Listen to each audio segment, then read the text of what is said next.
hiniling naman ng mga telecommunications company sa gobyernong Marcos na dapat ay mabigyan sila umano ng subsidiya ng pamahalaan para sa data plans ng mga karamihang Pilipino na nakatira sa mga malalayo at liblib na lugar.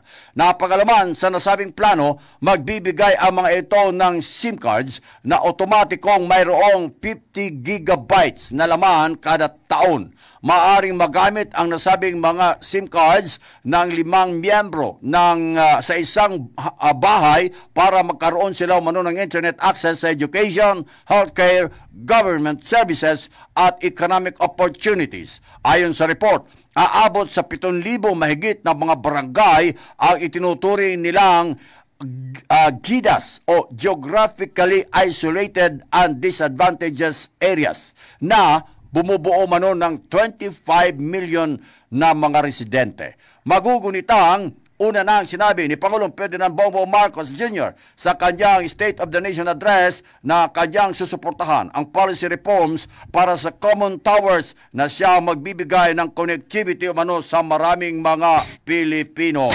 MH Balita ng Bansa.